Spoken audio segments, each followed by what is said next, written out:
Ivan, parabéns, homem, parabéns. Obrigado. Fala, Mauro. Bom dia para todos aí do Bom Fórum dia. Café. Muito Quer feliz dizer, de estar aqui com você. quinta-feira, então, a comissão da anistia voltou, depois desses anos aí de Temer e Bolsonaro, e você é um dos primeiros que teve o seu processo de perseguição reconhecida e recebeu a indenização pela comissão da anistia. Conta para nós, Ivan. Então, Mauro, eu acho que essa é uma notícia alvissareira, né? O Brasil voltou, vamos chamar assim de novo, né? E em vez de você ter uma Damares no Ministério do Meio Ambiente, no Ministério dos Direitos Humanos, você tem um Silvio Almeida. Você quer uma diferença maior do que isso, né? Então, eu acho que justiça, memória e verdade voltaram e saíram do horror. Eu e a presidente Dilma, ex-presidente Dilma, no mês de abril do ano passado, veja, os nossos processos de anistia foram pinçados diretamente pelo Bolsonaro. Ele, né, Uhum. induziu os relatores lá vamos pegar esses dois aqui como exemplo, porque eram figuras públicas, vamos chamar assim, né? Para dizer, olha, isso aqui é coisa de terrorista, vamos indeferir tudo e vamos fechar logo essa comissão de anistia e tal. E eles fizeram essa farsa. A comissão de anistia do Bolsonaro, formada por defensores da tortura, que são torturadores também, entende? É um tribunal de exceção, comandado por Damares Alves. Né? E o que eles fizeram foi uma farsa. E eu acho que a comissão da anistia agora ela quer fazer justiça, se reorganizou e, como exemplo, eles colocaram esses 4 nomes para começar os trabalhos. Meu nome foi incluído exatamente como uma resposta a essa questão. Né? Então, depois de uma perseguição que vem desde 1972, né, quando a gente foi para a clandestinidade, organizar um partido de massas para resistir à ditadura militar, nossa prisão em 77, tortura, doicode, todo o aparato de tortura que nós denunciamos está lá no processo, a carta dos companheiros do Movimento pela Emancipação do Proletariado, que nós ajudamos a redigir, que teve um impacto muito grande na abertura política, que foi em cima do golpe, sobre o golpe do Silvio Frota, naquele momento, as greves de fome que nós fizemos na prisão para ser libertados, etc. Tudo isso culminou depois com o nosso julgamento em 78, que foi um ano depois de nós sermos libertados, com 3 anos de prisão ainda, condenado pela Lei de Segurança Nacional por organizar partido político ilegal. Veja, em dezembro de 78, assim mesmo, com 1.500 pessoas na porta da primeira auditoria da Aeronáutica, os milicos nos condenam e lá nós fizemos um novo ato na frente e em cima das mesas dos ditadores, dos juízes milicos, entende, gritando abaixo a ditadura. Isso tudo, no dia do julgamento, eles falaram que eu não era, que eu nunca fui preso, Mauro, eu fui preso 2 vezes. Em julho de 77, torturado no DOI-CODE, no DOPS, etc. E depois, de novo, com a condenação de 3 anos, nós saímos um pouquinho antes da anistia, porque tinha caído o AI-5 já. E eles falaram que eu não tinha. E que eu era um estudante, quando eu já dava 40 horas semanais. Então, nós tivemos o prazer de falar, fazer um depoimento lá na comissão de anistia, acompanhado pelo próprio ministro dos Direitos Humanos, o Silvio Almeida. Mostramos nossos 2 diplomas e as 40 horas semanais que eu dava. E foi obrigado a desistir de tudo, a não ser mais engenheiro, eu sou formado em engenharia em 71, não poder exercer minha profissão de matemático, eu sou formado também. Foram 10 anos de ausência total. Mesmo assim, a gente entrou tardiamente com o processo de anistia, porque a militância política nos induziu a isso, entende? Continuar lutando, e você sabe que a gente já está aí com vários mandatos de deputado, fundando o PT, fundando o PSOL, e assim por diante, trabalhando 3 anos no Jornal Companheiro, mas foi uma grande alegria, foi um momento culminante, Sim. né? E um momento de reflexão, e que vem à tona aquilo que os ditadores e o bolsonarismo quer fazer a sociedade esquecer. Só para te mostrar, nesse momento, o que pesa é o seguinte: aqui no Brasil não se puniu ditadores nem torturadores, como se fez na Argentina, por exemplo, e até no Chile. Na Argentina, generais como Videla, Macera, Almirante, Galtieri, foram todos parar na cadeia com prisão perpétua para bandidos torturadores. Aqui os nossos generais continuam conspirando, e eles estavam conspirando no dia 8 de janeiro, aqui. Então, para que nunca mais se esqueça, tortura nunca mais e ditadura nunca mais. Ivan, ainda sobre esse assunto, deixa eu te fazer uma pergunta. Eu sei que as pessoas torturadas é quase que um padrão, né? As pessoas evitam falar muito disso, ninguém fica propagando o período duro da prisão e das torturas como se isso chamasse atenção para colher compaixão, benemerência. Não, as pessoas, em geral, são muito discretas, né? Então, vocês só falam quando são efetivamente provocados, né? Realmente, acho que é uma postura de discrição que é uma característica, né, de todo o povo aí, né, da esquerda, todos os militantes, aqueles que nos antecederam. Eu sou mais jovem que você, então quando cheguei na luta, cheguei a ser preso, mas nunca passei por essa situação aí da tortura. Mas eu queria que você contasse para gerações mais jovens que nos acompanham aqui, para aqueles que não participaram do processo da luta contra a ditadura, o que foi a sua experiência da tortura? O que aconteceu? Ô, Mauro, o sistema que foi montado aqui no Brasil é o seguinte: a tortura virou uma política de Estado, né? E a tortura ela virou algo sofisticado. Num primeiro momento, a ditadura, em 64, espancava, entende? Ela queria sempre arrancar informações. O adicional número 5, depois, em dezembro de 68, a coisa piorou muito. Aí eles passaram a trucidar mesmo, ou a matar os resistentes da ditadura militar. E, com o tempo, eles foram aperfeiçoando a tortura, né? Aperfeiçoando quer dizer o seguinte: arrancar o maior número de informações com uma violência premeditada, estudada psicologicamente. Eu passei pelo DOI-CODE do Rio, até o Leonardo Sakamoto, no All News, me entrevistou, e ele pediu: Ivan, eu não queria te atormentar, mas você podia descrever, porque eu descrevi tudo isso na famosa carta dos companheiros do MEP, né? Em outubro de 77, está lá todo o sistema aberto, foi publicado, como vários outros presos políticos mostraram. Mas eu queria dizer o seguinte: no caso do DOI-CODE, do Rio particularmente, eles montaram um aparato sofisticado de tortura. O que é sofisticado?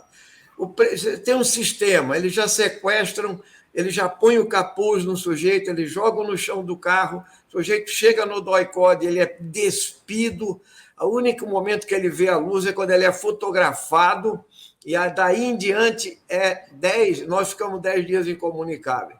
10 dias de pau. Entende? Assim, pau quer dizer o seguinte: você tem o instrumento da cadeira do dragão. Então, veja, não é só pancadaria.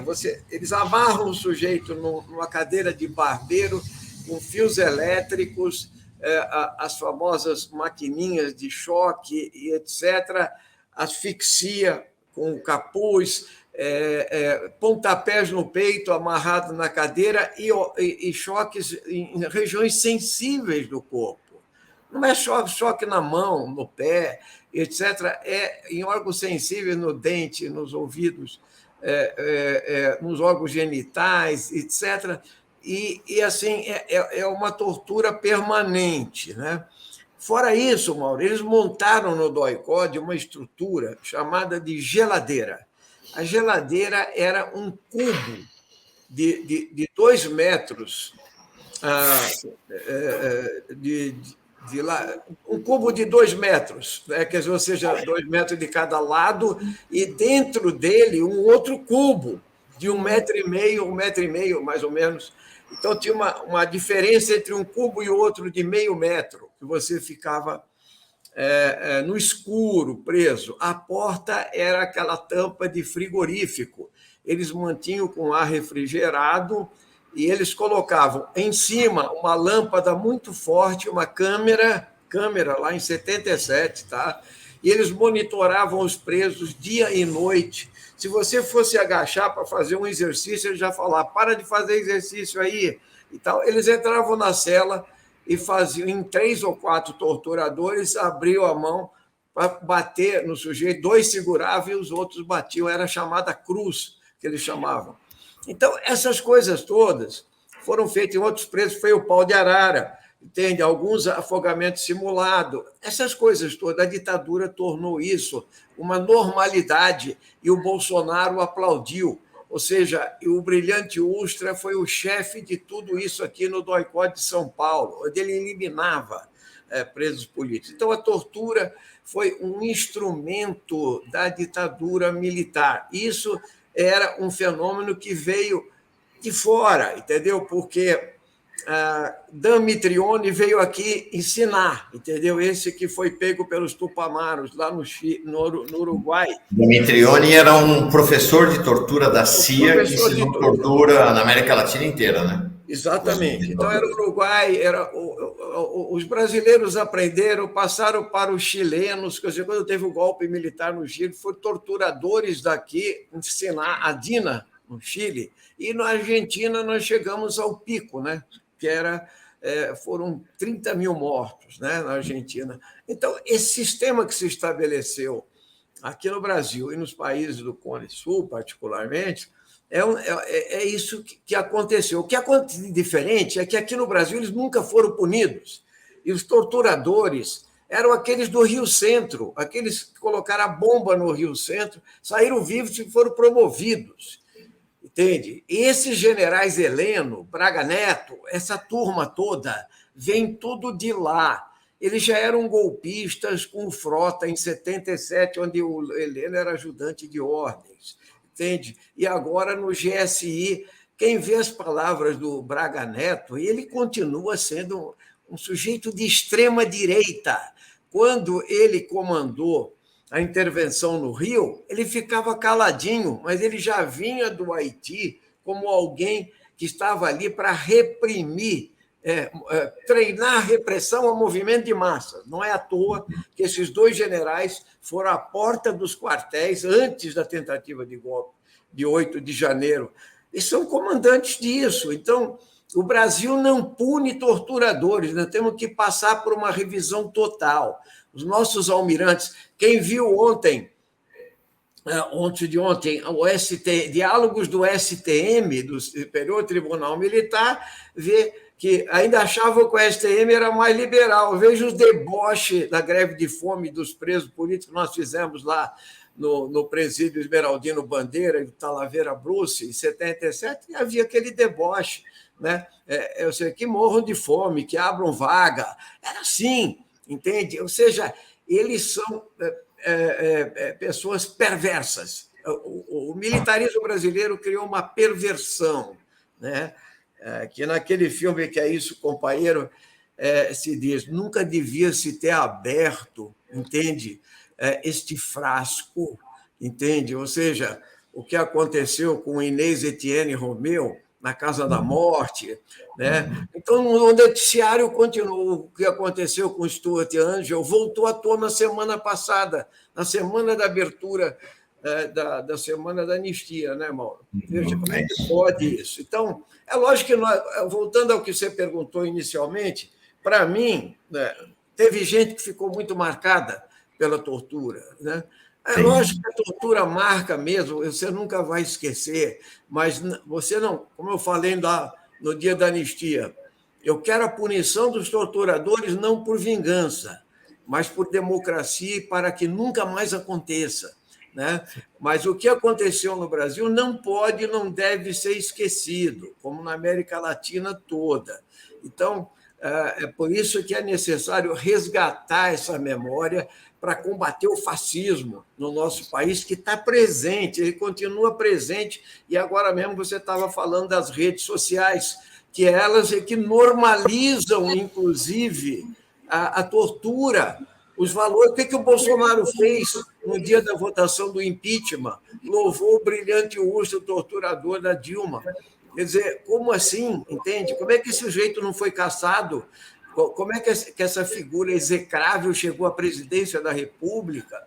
Né? Tudo isso precisa ser limpo, mas eu acho que a gente tem que olhar para frente. Né? Se a gente for ver tudo que foi a luta pela liberdade, a luta contra o nazismo na Europa, a luta pela liberdade, contra as ditaduras aqui no Brasil, a gente vai ver que é preciso seguir em frente e garantir a democracia brasileira para valer.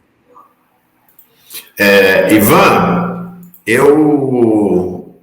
aqui muitas saudações a você. Só uma informação: essa aqui é a cadeira de dragão, né? Essa é a tal cadeira de dragão. Ela era folheada com placas de metal, exatamente para amplificar o efeito dos choques que eram feitos, né? Dos choques que eram feitos, e como você falou, né? Os choques eram na boca, no ouvido, no bico do seio, no caso das mulheres, no pênis, no caso dos homens, na vagina, no ânus. Era uma coisa realmente aterradora o que se fazia, né? Era realmente algo aterrador. E aí, Ivan, alguém aqui falou: poxa, mas vocês estão perdendo tempo, estão em 2023. Não, acho que tem dois aspectos aí, né? Um é esse que você traz, que é o da memória. Tenho certeza que tem um monte de gente que está assistindo o programa aqui que não tinha ideia do que era efetivamente a tortura. Então, a questão da memória é chave. E a segunda questão, uma interrogação para ti, de avaliação.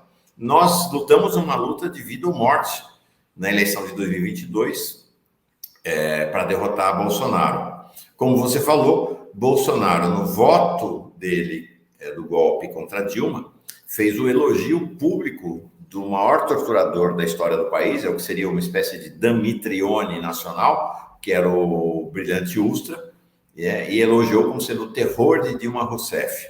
Durante o seu governo todo, ele fez uma sequência de elogios e homenagens oficiais, inclusive, a brilhante Ustra, já morto, enterrado e lá no inferno, nessa altura do campeonato. Eu lembro que no último comício dele, antes da eleição de 2018, ele estava, acho que em Minas Gerais, e falou para São Paulo, e falou: esta turma vai para a Ponta da Praia. A Ponta da Praia era o jargão que os militares usavam no Rio de Janeiro, onde você foi preso no doicode, para aqueles que eram enviados para o centro do Senimar, na Restinga, na Ponta da Praia, para serem torturados e mortos. Minha pergunta para ti e essa foi a ideia de luta de vida ou morte, acho que para mim não é um sentido figurado só.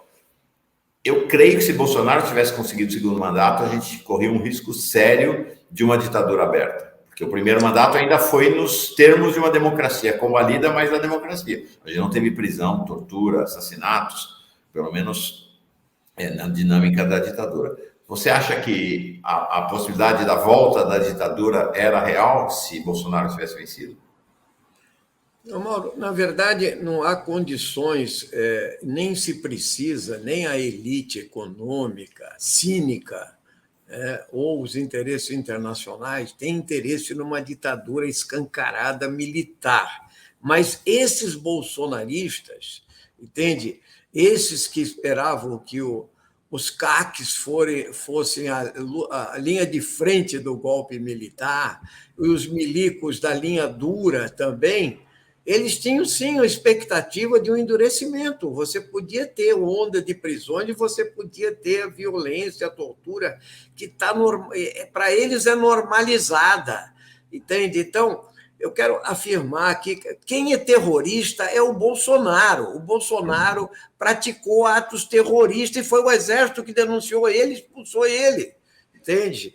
Essa gente, o Bolsonaro idolatra essa gente. Só para você ter clareza, uma vez eu estou dando uma entrevista lá no Salão Verde da Câmara, com vários jornalistas testemunhando, entende? Ele vai atrás e começa a atrapalhar a entrevista. Eu falo, cala a boca aí, eu torturador. Ele falou, se eu fosse torturador mesmo, na ponta, né, você já tinha ido para o saco. E falou isso na frente de todos os jornalistas. Não acredito. Falou, entendeu? Nossa. Falou isso. Veja, ele é o cara dos porões da ditadura e esse chegou à presidência da República, entende? Então, essas figuras estão dispostas a tudo. E quando eles falam em metralhar, quando eles falam cinicamente em defesa da família, da pátria, eles estão falando de uma ditadura mesmo, entende? Então, a gente tem que tomar muito cuidado, porque os retrocessos eles podem acontecer, mal. E, assim, historicamente, eles podem até durar pouco, mas pode fazer um grande estrago. Sim. E eu acho que a gente conseguiu interromper minimamente essa questão com a eleição do Lula. Eu penso, sabe, os mais jovens, Ivan, porque tem toda uma geração que assistiu a vitória do Lula em 2003, assistiu a segunda eleição de Lula, assistiu a primeira de Dilma, a segunda de Dilma. Tem uma geração de gente mais jovem que só viveu sob governo de centro-esquerda no Brasil, que só votou na esquerda. Quando teve o golpe, essas pessoas não tinham ideia, não acreditavam que seria possível retrocesso, né? E vários amigos e filhos meus dos meus filhos que diziam assim, a gente achava que só ia ser daqui para melhor, que ia ser melhor, né? Cada governo ia ser melhor que o anterior, né? Então foi realmente algo muito, muito chocante. Ivan, ainda agora voltando para o hoje, você é um parlamentar que está na Comissão da Reforma Tributária, portanto está muito afim com todos os debates econômicos do Congresso Nacional. Saiu na quinta-feira passada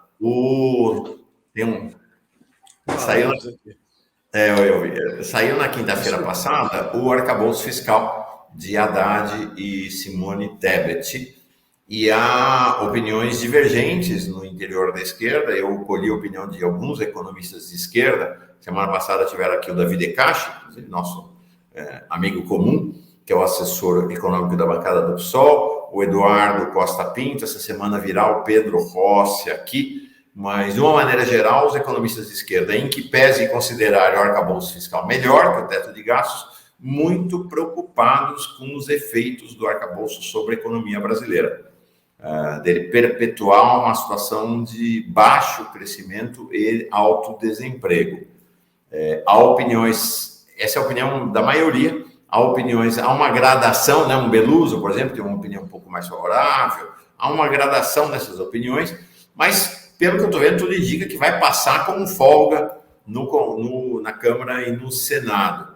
Como é que você faz uma avaliação do pacote em si e do processo de tramitação? Então, Mauro, bom, primeiro é o seguinte, ainda estou digerindo esse pacote, porque eu passei a quinta-feira toda no movimento de anistia, no dia que proclamaram esse pacote, né? O dia que chegou o Bolsonaro e o dia que o pacote foi anunciado, aí o arcabouço, né? que eu por mim chamaria de calabouço em vez de arcabouço. Tá? Então, ainda não tive tempo para destrinchar tudo. Tenho lido sobre a questão, mas eu queria colocar, acho que a minha contribuição aqui, antes de entrar em detalhes, entende, sobre banda, sobre o longo prazo desses processos, eu queria dizer para você o seguinte: nós estamos vivendo um momento de uma correlação de forças e de um trilho imposto pelo capital financeiro, né? De uma lógica de discussão que já é estreita e limitada. Então, eu quero começar pela questão do Banco Central, se você me permitir. Claro. Hoje tem uma pesquisa, né, falando o seguinte, que 80% da população dão razão ao Lula quando chia com a questão dos juros. Mas se você ligar qualquer meio de comunicação, você vai ver que 100% está contra o Lula ficar batendo na questão dos juros e no presidente do Banco Central. Entende? Então, a hegemonia do capital financeiro e de uma lógica que está estabelecida, que é uma lógica de que você só pode combater a inflação se você aumentar juros, entende? É uma lógica péssima e controlada pelo mercado. Então, eu vou recorrer não a economistas de esquerda, vou recorrer ao André Lara Rezende. Ele desmontou isso aí, ele desmontou isso numa entrevista para Miriam Leitão, falando que é o contrário, ele está certo, nisso ele está absolutamente certo. Ou seja, os juros aqui são um suicídio político e que, se você forçar demais ainda o aumento de juros, e o Campos Neto falou que era para baixar a inflação é 26,5%, não é 13,75%, não, é 26,5% de juros para segurar a inflação. Ele falou que isso pode aumentar a inflação. Então, é outro ponto de vista. Então, você está com dificuldade de passar outro ponto de vista da economia. E a segunda questão é o seguinte: todos esses comentaristas que aparecem na televisão, nas CNNs, na Globo News, não preciso falar de Jovem Pan, nem adianta, né? Mas é o seguinte, são economistas que só pensam em matemática do mercado, não tem economia política, não tem projeto de economia para valer, de profundidade. Então, essa é uma questão que eu queria colocar. A segunda questão, por que nós temos que discutir um arcabouço fiscal? Por que nós temos que discutir? Não é um arcabouço, é o mérito. Vamos discutir o mérito, mas antes, por que tem que ter o arcabouço? Por que nós temos que correr para o arcabouço? Porque o risco Brasil é que está levando lá em cima, etc., a maior taxa de juros do mundo, etc. Eu digo para você o seguinte, na verdade, é a mesma lógica, Mauro, que criou lá atrás a Lei de Responsabilidade Fiscal. Então, em 83, eu assisti esse debate e no PT ele era muito confuso, porque a gente votou contra, entende? E depois vários começaram a assimilar. Bom, eu não sou a favor da irresponsabilidade fiscal, nem ninguém pode ser, porque desorganiza o Estado, desorganiza a ação dos agentes públicos, dos gestores e etc. E a consequência pode ser nefasta se você o faz de uma maneira irresponsável. Mas por que nós não temos até hoje uma lei de responsabilidade social? Ou seja, que obrigue também que tenha o investimento mínimo em habitação, saúde e educação, e que não se corroa o piso salarial dos professores, o dinheiro do SUS que vaza para a iniciativa privada. Essas questões todas nunca estão em discussão. O que está em discussão é o ajuste fiscal. Então, eu digo para você que essa palavra arcabouço, ela é para o povo não entender o que é. Essa estrutura, esse esqueleto, porque aqui não é regras, né? Mas por que tem que ter e tem que antecipar a regra fiscal? Para tirar o nervosismo do mercado, porque nós vivemos de expectativas. É disso que se trata. A mesma coisa é na reforma tributária. É lógico que o nosso sistema tributário ele é nefasto, ele é ruim, ele é regressivo, nós sabemos disso. E quem tem mais paga menos, essa é a questão. Então, qual seria a base de uma reforma tributária? Seria o seguinte: ela tem que ser progressiva, quem tem mais paga mais, vamos fazer justiça fiscal. Não tem isso na proposta. A proposta a reforma é neutra, não haverá aumento de impostos, haverá tentativa de ser eficiente. Então, os ganhos de eficiência, nesse momento, é você trabalhar só o consumo, você não vai trabalhar a taxação das rendas e do patrimônio, entende? Concomitantemente. Então, eu sou favorável ao imposto de valor agregado. É verdade, a maioria dos países já adotaram essa questão.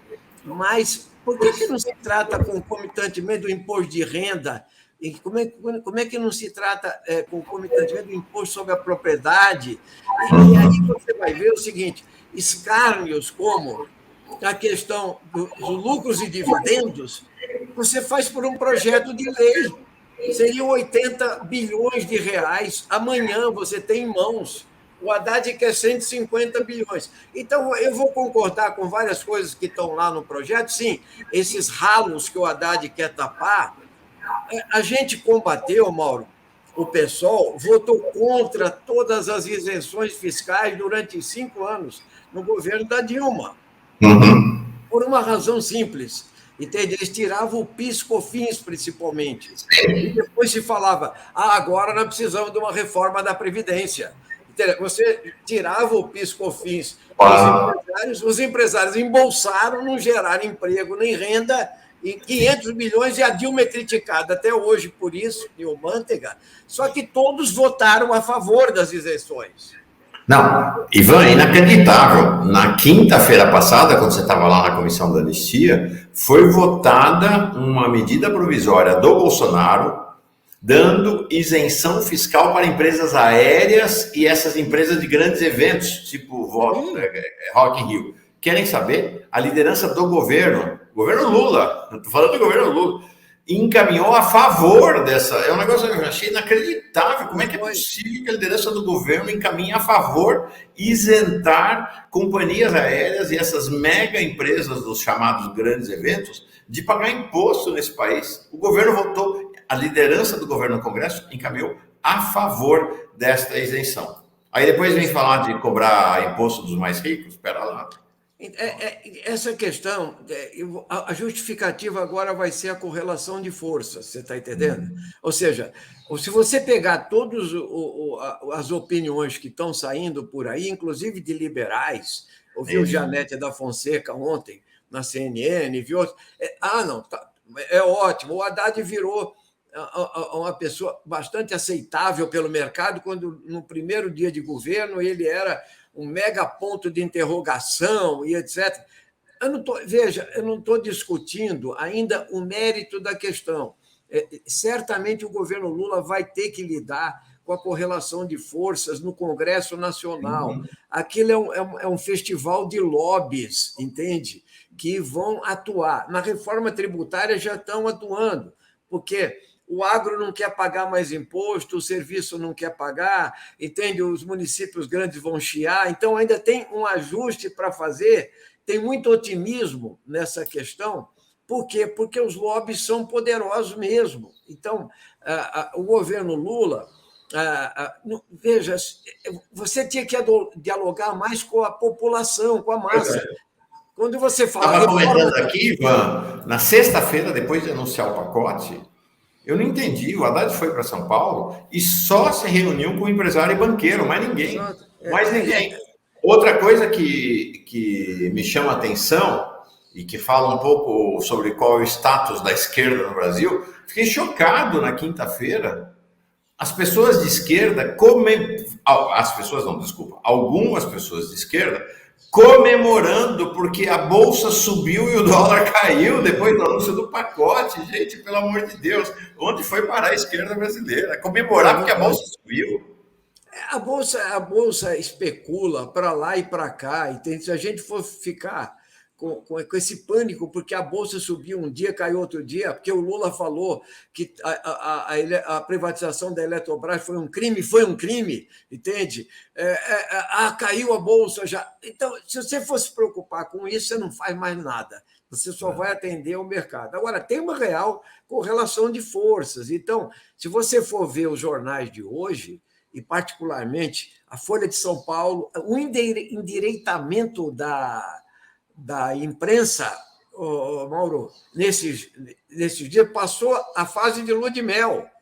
Depois da tentativa de golpe do dia 8, entende? Então, você tinha só boa notícia você viu a democracia respondendo ao golpismo, enfraquecimento do bolsonarismo, você viu a resposta à questão ambiental de outro tipo, a questão das relações exteriores, aos direitos humanos, a questão racial. Então, eram notícias boas, inclusive a retomada de programas do Lula que eram muito melhores em todos os sentidos. Acabou a lua de mel. De repente, tudo que ele fez aí, não fez nada. O que ele fez foi criticar o Banco Central, o que ele fez foi alguma incontinência verbal, que foi ruim, é verdade, mas, veja, no geral, parece que o governo acabou. Então, um Ciro Nogueira, com a tradição corrupta que ele tem, entende?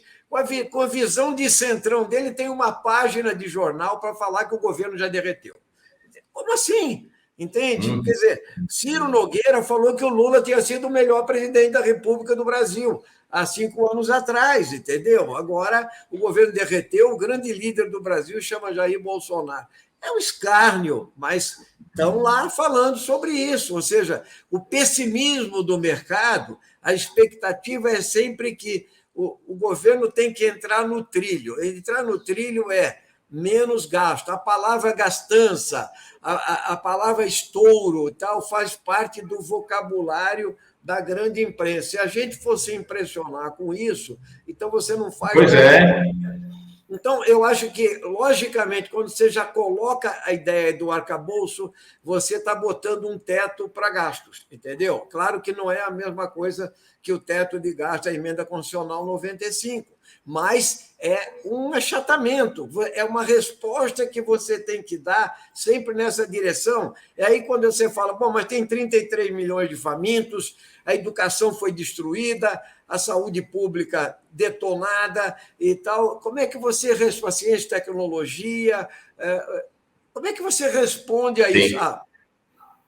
Não sei, entende? Só sei que não pode ter estouro de gastos, que a relação dívida-PIB, isso para o povão é grego, arcabouço, entende? Então, eu quero discutir essas questões. Agora, estou sabendo da correlação de força, eu não sou ingênuo, entende? Nós vamos ter que fazer um ponto de equilíbrio, mas temos que falar para a população que o governo está sendo tolhido, entende? Se ele quiser, de fato, satisfazer aos anseios do seu programa político para a sociedade brasileira. Então, essa semana vai ser a semana de destrinchar isso e a reforma. Agora mesmo eu vou lá na Fiesp com o GT, às 11 horas, com o GT da Economia. Eu vou lá. Eu quero ouvir o Josué e tal, porque ele falou o seguinte, ele falou uma coisa, eu só estou indo lá por causa disso, Mauro, porque ele falou o seguinte, que se a indústria tivesse os mesmos privilégios do agro, também seria tech e seria pop, entende?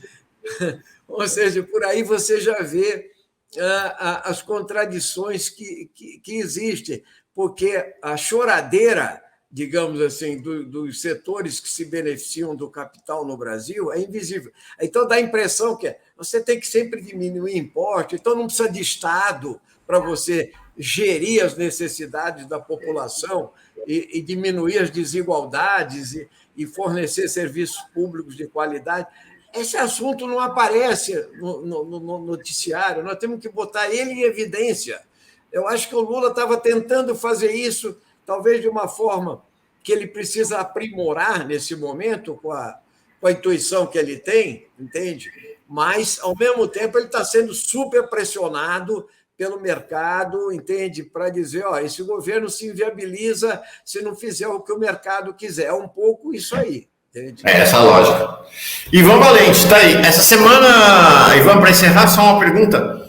Você tem agenda em Brasília ou por conta da Semana Santa Brasília vai estar esvaziada essa semana? Não, Brasília não terá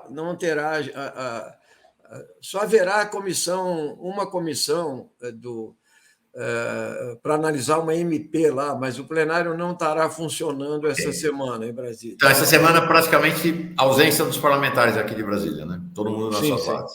É isso aí. Valeu. Ivan Valente, aliciado, figura, referência na luta do povo brasileiro. Obrigado. Semana que vem te ouço Espero poder te abraçar pessoalmente aqui em Brasília na semana que vem. Então, Ivan. Obrigado, Mauro. Um abraço a todos aí do Fórum Café. Obrigadão.